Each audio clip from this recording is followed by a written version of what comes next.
श्री सत्यनारायण भगवान की जय। श्री सत्यनारायण भगवान की कथा सुनने मात्र से आपके जीवन में सुख, समृद्धि और धन की बरकत होगी।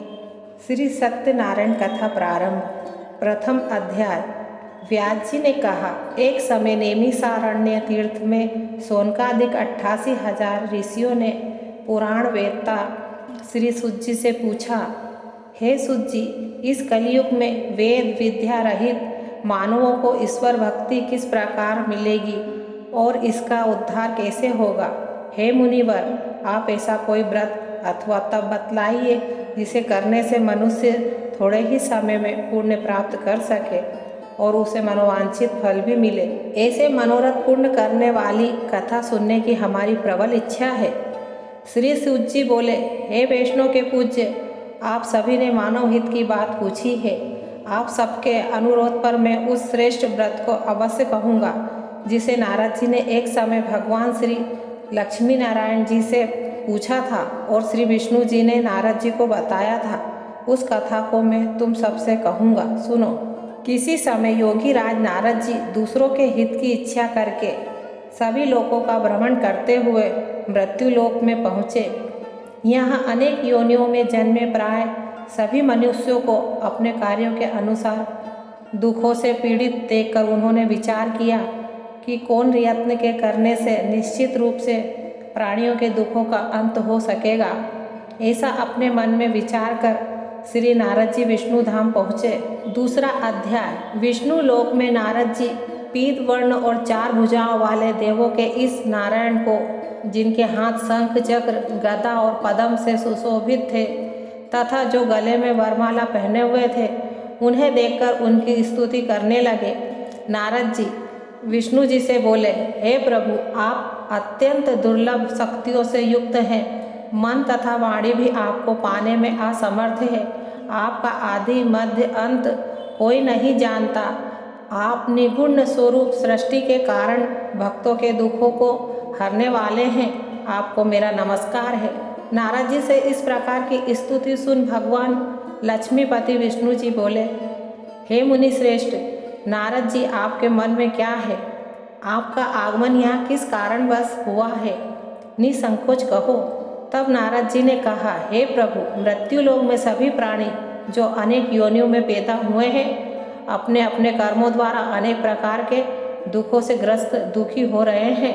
हे नारद, यदि आप मुझ पर दया करते हैं तो कृपा कर मुझे बतलाइए कि उन मनुष्य के सभी दुख थोड़े से ही प्रयत्न में कैसे दूर हो सकते हैं। श्री विष्णु जी ने कहा, हे नारद, मनुष्यों के हित के लिए तुमने बहुत अच्छा प्रश्न किया है। जिस व्रत के करने से मनुष्य मोह के बंधन से छूट जाता है, वह व्रत मैं तुमसे कहता हूँ, सुनो। बहुत पुण्य देने वाला स्वर्ग तथा मृत्यु लोक में दुर्लभ एक उत्तम व्रत है जो आज मैं प्रेमवश तुमसे कहता हूँ। श्री सत्यनारायण व्रत विधि विधान पूर्वक संपन्न करके मनुष्य इस धरती पर सुख भोग कर मृत्यु के उपरांत मोक्ष प्राप्त करता है। श्री विष्णु भगवान ने अमृत से ओत प्रोत वचन सुनकर नारद जी से बोले, हे प्रभु, उस व्रत का क्या विधान है? उस व्रत का क्या फल है? इस व्रत को पूर्व समय में किस किसने किया और किस दिन यह व्रत किया जाना चाहिए? कृपा इस व्रत की विधि और विधान मुझे विस्तार पूर्वक कहो। मुझे यह सब सुनने की तीव्र इच्छा है। श्री विष्णु भगवान बोले, हे नारद, सभी प्राणियों के दुखों को, शोकों को दूर करने वाला यह व्रत सभी स्थानों पर विजय कराने वाला अमोघ अस्त्र है। भक्ति और श्रद्धा से युक्त मनुष्य किसी भी दिन श्री सत्यनारायण भगवान की संध्या के समय ब्राह्मण एवं बंधु बांधवों सहित धर्मपरायण होकर पूजा करे। भक्ति भाव से पूर्ण हो नैवेद्य, केले का फल, शहद, घी, शक्कर या गुड़, दूध, गेहूं का आटा, सवाया लेवे। इन सबको भक्ति भाव से संपन्न हो भगवान श्री सत्यनारायण को अर्पण करे। बंधु बांधवों सहित ब्राह्मणों को भोजन कराए। इसके पश्चात स्वयं भोजन करे। रात्रि में नृत्य, भजन आदि का आयोजन कर श्री सत्यनारायण भगवान का स्मरण करते हुए समय व्यतीत करे। इस तरह जो मनुष्य व्रत करेंगे उनके समस्त मनोरथ निश्चित ही पूर्ण होंगे। विशेष रूप से कलियुग में मृत्यु लोक में यही एक उपाय है जिसे और कम धन में महान पुण्य की प्राप्ति हो सकती है। तीसरा अध्याय।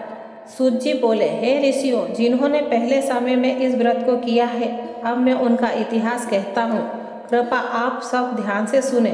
सुंदर काशीपुर नगरी में अत्यंत निर्धन ब्राह्मण रहता था।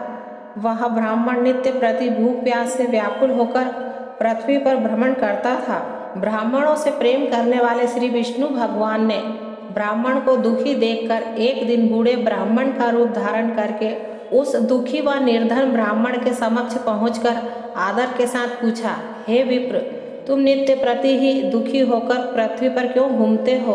हे श्रेष्ठ ब्राह्मण, यह सब मुझसे कहो, मैं तुम्हारी व्यथा सुनना चाहता हूँ। दरिद्र ब्राह्मण बोला, मैं एक निर्धन ब्राह्मण हूँ, भिक्षा के लिए नित्य प्रति पृथ्वी पर विचरता हूँ। हे भगवान, यदि आप इस समस्या से छुटकारा पाने का कोई उपाय जानते हो तो कृपा कर मुझसे कहें। व्रत ब्राह्मण रूप में विष्णु जी बोले, हे ब्राह्मण श्रेष्ठ, श्री सत्यनारायण भगवान मनोवांछित फल देने वाले हैं, अतः तुम उनका पूजन करो। इस व्रत को करने से मनुष्य दुखों से मुक्त हो जाता है। दरिद्र ब्राह्मण को व्रत का सारा विधान बतलाकर बूढ़े ब्राह्मण का रूप धारण करने वाले श्री सत्यनारायण भगवान अंतर्ध्यान हो गए। जिस व्रत के विषय में मुझे वृद्ध ब्राह्मण ने बतलाया है, मैं उस व्रत को अवश्य ही करूँगा। ऐसा मन में निश्चय कर वह निर्धन ब्राह्मण अपने घर पहुँचा, परंतु उस रात्रि उस ब्राह्मण को नींद नहीं आई। अगले दिन वह जल्दी उठा और श्री सत्यनारायण भगवान का ध्यान कर उनका व्रत करने का निश्चय कर भिक्षा मांगने के लिए चल पड़ा।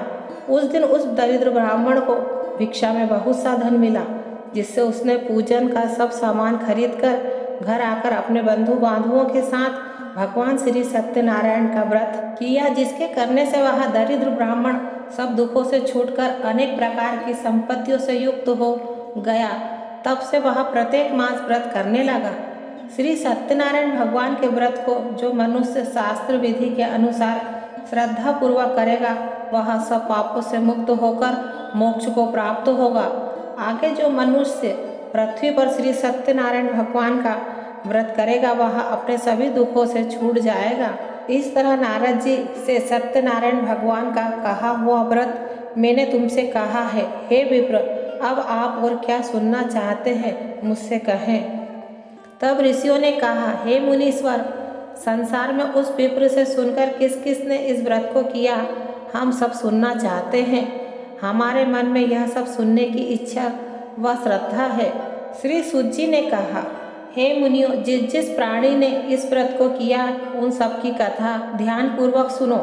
एक समय वह ब्राह्मण धन और ऐश्वर्य के अनुसार बंधु बांधवों सहित अपने घर पर व्रत कर रहा था। उसी समय एक बूढ़ा लकड़हारा लकड़ी बेचने वाला वहां आया। उसने सिर पर रखा लकड़ियों का गट्ठा बाहर रख दिया और उस ब्राह्मण के घर में चला गया। प्यास से व्याकुल लकड़हारे ने उस ब्राह्मण को व्रत करते हुए देखा। वह प्यास को भूलकर उस ब्राह्मण को नमस्कार कर पूछने लगा, हे ब्राह्मण देवता, आप यहाँ किसका पूजन कर रहे हैं? इस व्रत को करने से क्या फल मिलता है? कृपा कर मुझे बतलाइए, इसे सुनने की मेरी इच्छा है। ब्राह्मण उस वृद्ध लकड़हारे से बोला, हे भाई, यह सब मनोकामनाओं को पूर्ण करने वाला श्री सत्यनारायण भगवान का व्रत है। इनकी ही कृपा से मेरे घर में धन धान्य सुख समृद्धि की वृद्धि हुई है। ब्राह्मण श्री सत्यनारायण भगवान के व्रत के विषय में जानकर वह लकड़हारा बहुत प्रसन्न हुआ। भगवान का चरणामृत ले प्रसाद ग्रहण करने के पश्चात भोजन कर वह अपने घर पहुंचा। अगले दिन लकड़हारे ने अपने मन में संकल्प किया कि आज नगर में लकड़ी बेचने पर जो धन मिलेगा उसी से मैं भगवान श्री सत्यनारायण जी का उत्तम व्रत विधि पूर्वक करूँगा। ऐसा मन में विचार कर वह लकड़हारा लकड़ियों का गट्ठा अपने सिर पर रखकर जिस नगर में धनवान लोग रहते थे उस नगर में गया। उस दिन उसे उन लकड़ियों के दाम पहले दिन से चौगुने मिले। तब वह बूढ़ा लकड़हारा अति प्रसन्न हो पके केले की फली, शक्कर, शहद, दूध, घी, दही और गेहूं का चूर्ण इत्यादि सामान श्री सत्यनारायण जी के व्रत हेतु लेकर अपने घर आ गया। उसने अपने बंधु बांधवों को बुलाकर विधि विधान के साथ भगवान का पूजन और व्रत किया। उस व्रत के प्रभाव से वह बूढ़ा लकड़हारा धन पुत्र आदि से युक्त हो संसार के समस्त सुख होकर अंत में बैकुंठ धाम को चला गया। चौथा अध्याय। श्री सूत जी बोले, हे श्रेष्ठ मुनियों, आगे की एक कथा कहता हूँ। पूर्व काल में उल्लखामुख नाम का एक महान बुद्धिमान राजा था। वह सत्य वक्ता और जितेंद्रिय था। वह प्रतिदिन देव स्थान पर जाके गरीबों को धन देकर उनके कष्टों को दूर करता था। उसकी पत्नी कमल के समान मुख वाली सती साध्वी थी। भद्रशिला नदी के तट पर उन्होंने श्री सत्यनारायण भगवान का व्रत किया। उस समय वह साधु नाम का एक वैश्य व्यापारी आया। उसके पास व्यापार हेतु बहुत सा धन था। वह वैश्य नाव को किनारे पर ठहराकर राजा के पास आया। राजा को व्रत करते देखकर विनयशील वाणी से बोला, भक्ति युक्त चित्त से आप यहाँ किसका पूजन कर रहे हैं? मेरी सुनने की इच्छा है, कृपा आप मुझे सविस्तार बतलाइए। महाराज उल्लखामुख ने कहा, हे साधु वैश्य, मैं अपने बंधु बांधवों के साथ पुत्र की प्राप्ति हेतु सर्वशक्तिमान संपन्न महान शक्तिशाली सत्यनारायण भगवान का व्रत पूजन कर रहा हूँ। राजा की भक्ति युक्त वचनों को सुनकर उस साधु नामक वैश्य ने आदर से कहा, हे राजन, मुझे भी इस व्रत का संपूर्ण विधान समझाइए। मैं भी आपके कथा अनुसार इस व्रत को अवश्य करूँगा। मैं भी संतानहीन हूँ। मुझे पूर्ण विश्वास है कि इस व्रत के करने से निश्चय ही मुझे भी संतान की प्राप्ति होगी। कर व्यापार से निर्गत हो वह वैश्य व्यापारी आनंद के साथ अपने घर पहुँचा। उस वैश्य ने अपनी पत्नी लीलावती से संतान देने वाले उस व्रत का संपूर्ण वृतांत कहा सुनाया और स्वयं प्रण किया कि जब मेरे संतान होगी तब मैं इस व्रत को करूँगा। एक दिन उसकी पत्नी लीलावती आनंदित हो सांसारिक धर्म से प्रवृत्त होकर श्री सत्यनारायण भगवान की कृपा से गर्भवती हो गई। 10वें महीने में उसने एक सुंदर कन्या को जन्म दिया। दिनों दिन वह कन्या इस तरह बढ़ने लगी जैसे शुक्ल पक्ष का चंद्रमा बढ़ता है। कन्या का नाम कलावती रखा गया। तब एक दिन लीलावती ने मीठे शब्दों में अपने पति को स्मरण कराया, हे नाथ, आपने जो भगवान का व्रत करने का संकल्प किया था, अब आप उसे पूरा कीजिए। साधु वैश्य ने कहा, हे प्रिय, मैं कन्या के विवाह पर इस व्रत को करूँगा। इस प्रकार अपनी पत्नी को आश्वासन देकर वह साधु वैश्य अपने व्यापार को करने दूसरे नगर चला गया। कलावती पितृगृह में वृद्धि को प्राप्त हो गई। एक दिन साधु ने जब अपनी पुत्री को नगर में सखियों के साथ खेलते देखा तो एक दूत को बुलाकर कहा, हे दूत, हमारी पुत्री हेतु कोई सुयोग्य वर तलाश करके लाओ। उसकी आज्ञा सुनकर दूत कंचन नगर पहुंचा और देखभाल कर वैश्य की पुत्री हेतु एक सुयोग्य सुशील वाणिक पुत्र को खोजकर ले आया। उस सुयोग्य वर को देखकर वैश्य ने अपने बंधु बांधवों सहित प्रसन्न चित्त मुद्रा में अपनी पुत्री का विवाह उस वाणिक पुत्र के साथ कर दिया। परंतु दुर्भाग्यवश वह विवाह के समय भी सत्यनारायण भगवान का व्रत करना भूल गया। इस पर श्री भगवान क्रोधित हो गए। उन्होंने वैश्य को श्राप दिया कि तुम्हें दारुण दुख प्राप्त होगा। अपने कार्य में दक्ष वैश्य अपने जमाई सहित नाव को लेकर व्यापार के लिए समुद्र के समीप स्थित रतनसारपुर नामक नगर में पहुंचा। दोनों ससुर जमाई चंद्रकेतु राजा के नगर में व्यापार करने लगे। एक दिन भगवान सत्यनारायण की माया से प्रेरित हो एक चोर राजा का धन चुरा कर भागा जा रहा था। राजा के सैनिकों को अपने पीछे तेजी से आते देखकर चोर ने घबराकर राजा के धन को वहीं नाव में चुपचाप रख दिया जहां वे दोनों ससुर जमाई ठहरे हुए थे और स्वयं वहां से भाग गया। जब सैनिकों ने उस वैश्य के पास राजा के धन को रखा हुआ देखा तो दोनों को बांधकर राज दरबार में ले गए और राजा के समीप उन दोनों ससुर जमाई को ले जाकर बोले, हे राजन, हम ये दो चोर पकड़कर लाए हैं, देखकर आज्ञा दे। तब राजा ने उनकी बात सुने बिना ही उन्हें कारागार में डालने की आज्ञा दे दी। इस प्रकार निर्दोष होते हुए भी राजा की आज्ञा से उन्हें कठिन कारावास में डाल दिया तथा उनका सारा धन छीन लिया गया। 5वां अध्याय।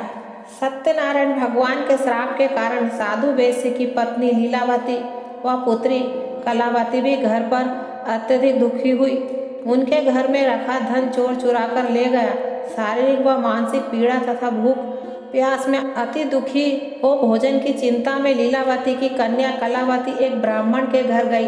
उन्होंने ब्राह्मण को श्री सत्यनारायण भगवान का व्रत करते हुए देखा। उसने कथा सुनी, वह प्रसाद ग्रहण कर रात को घर गई।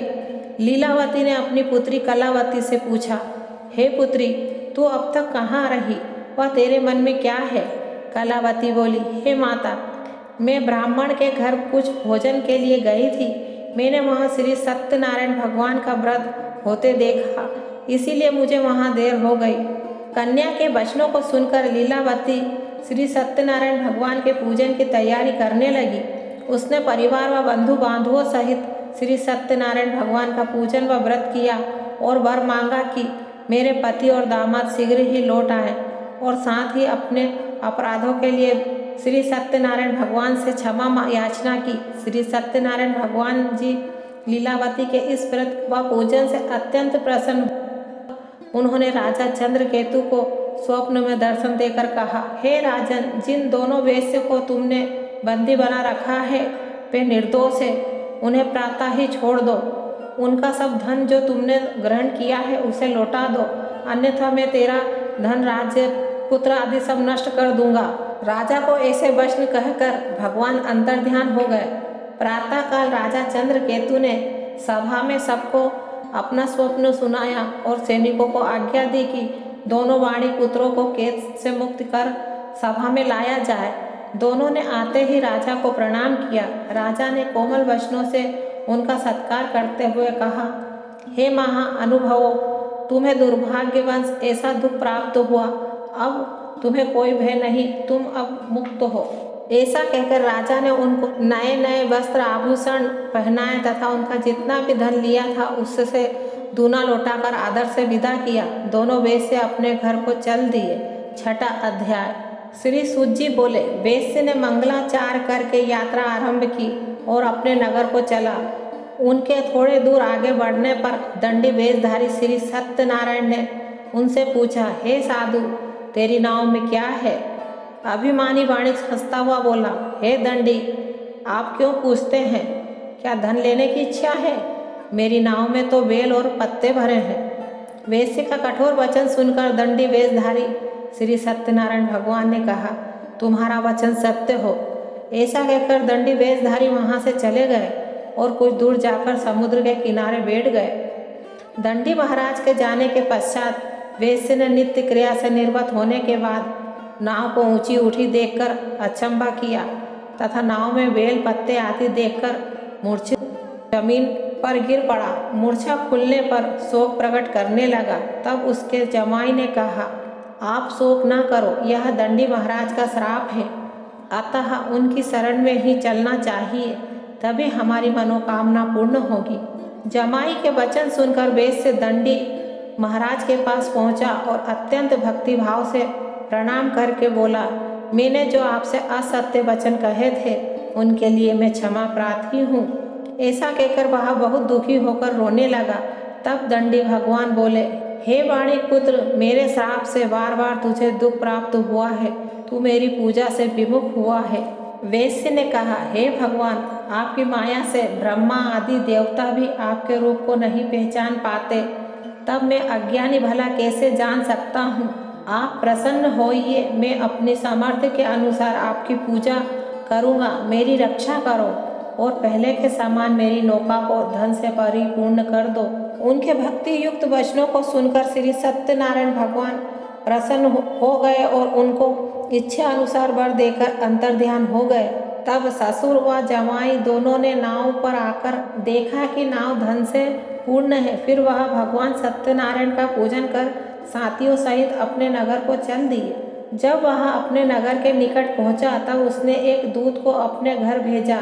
दूत ने वेश्य के घर जाकर उसकी पत्नी को नमस्कार किया और कहा, आपके पति अपने दामाद सहित इस नगर के समीप आ गए हैं। लीलावती और उसकी कन्या कलावती उस समय भगवान की पूजा कर रही थी। दूत के वचनों को सुनकर साधु की पत्नी ने अत्यंत हर्ष के साथ सत्यदेव का पूजन पूर्ण कर अपनी पुत्री से कहा, मैं अपने पति के दर्शन को जाती हूँ, तू कार्य पूर्ण कर शीघ्र आ जाना। माँ के जाते ही पुत्री कलावती पूजन एवं प्रसाद छोड़कर अपने पति के दर्शन के लिए चली गई। प्रसाद की अवज्ञा के कारण सत्यदेव ने रुष्ट होकर उसके पति को नाव सहित पानी में डुबो दिया। कलावती अपने पति को न देखकर रोती हुई जमीन पर गिर पड़ी। अपने जमाई और पुत्री की दशा देखकर साधु वैश्य से बोला, हे प्रभु, मुझसे यह मेरे परिवार से जो भूल हुई है उसे क्षमा करो। उसके दीन वचनों को सुनकर सत्यदेव भगवान प्रसन्न हो गए। आकाशवाणी हुई, हे वैश्य, तेरी कन्या मेरा प्रसाद छोड़कर आई है, अतः इसका पति अदृश्य हुआ है। यदि वह जाकर प्रसाद ग्रहण कर लौटे तो इसे इसका पति अवश्य मिलेगा। आकाशवाणी सुनकर कलावती ने घर पहुंचकर प्रसाद खाया, फिर आकर अपने पति के दर्शन किए। तत्पश्चात वैश्य ने वही बंधु बांधवों सहित भगवान सत्यनारायण का विधि पूर्वक पूजन किया। वह इस लोक का सुख भोगकर अंत में स्वर्गलोक को गया। 7वां अध्याय। श्री सूत जी ने आगे कहा, हे ऋषियों, मैं एक और भी कथा कहता हूँ, सुनो। प्रजा पालन में लीन तुकध्वज नाम का एक राजा था। उसने भगवान सत्यनारायण देव का प्रसाद त्याग कर बहुत दुख पाया। एक समय वन्य पशुओं को मारकर बड़ के वृक्ष के नीचे आया। वहां उसने ग्वालों को भक्ति भाव से बंधुओं सहित श्री सत्यनारायण जी का पूजन करते देखा। राजा अहंकार बस वहां नहीं गया और ना ही प्रसाद खाया। प्रसाद त्याग कर अपने नगर को गया तो वहां उसने सब कुछ नष्ट पाया। वह सब समझ गया कि यह सब भगवान सत्यनारायण ने ही किया है। तब वह उसी स्थान पर आया और ग्वालों के संग विधि पूर्वक पूजन कर प्रसाद खाया तो सत्यनारायण की कृपा से सब कुछ पहले जैसा ही हो गया और मरने पर स्वर्ग लोक गया। जो मनुष्य इस परम दुर्लभ व्रत को करेगा, श्री सत्यनारायण की कृपा से उसे धन धान्य की प्राप्ति होगी। निर्धन धनी और बंदी बंधन से मुक्त होकर निर्भय हो जाता है। संतानहीन को संतान प्राप्त होती है तथा मनोरथ पूर्ण होकर अंत में वह वैकुंठ धाम को जाता है। जिन्होंने पहले इस व्रत को किया है, अब उसके दूसरे जन्म की कथा भी सुनिए। सतानंद नामक वृद्ध ब्राह्मण ने सुदामा के रूप में जन्म लेकर श्री कृष्ण की भक्ति कर मोक्ष प्राप्त किया। उल्लखामुख नाम के महाराज राजा दशरथ बने और श्री रंगनाथ का पूजन कर वैकुंठ को प्राप्त हुआ। साधु नाम के वैश्य ने धर्मात्मा व सत्य प्रज्ञ राजा मोरध्वज बनकर अपने पुत्र को आरे से चीरकर मोक्ष प्राप्त किया। महाराज तुकध्वज स्वयंभू मनु हुए। उन्होंने बहुत से लोगों को भगवान की भक्ति में लीन कर मोक्ष प्राप्त किया। लक्कड़हारा भील अगले जन्म में गुह नामक विषाद राजा हुआ, जिसने भगवान राम के चरणों की सेवा कर मोक्ष प्राप्त किया। इति श्री सत्यनारायण व्रत कथा 7वां अध्याय संपूर्ण। आपको हमारा वीडियो अच्छा लगा हो तो चैनल को सब्सक्राइब कर लाइक और कमेंट करें। हर हर महादेव। श्री सत्यनारायण भगवान की जय।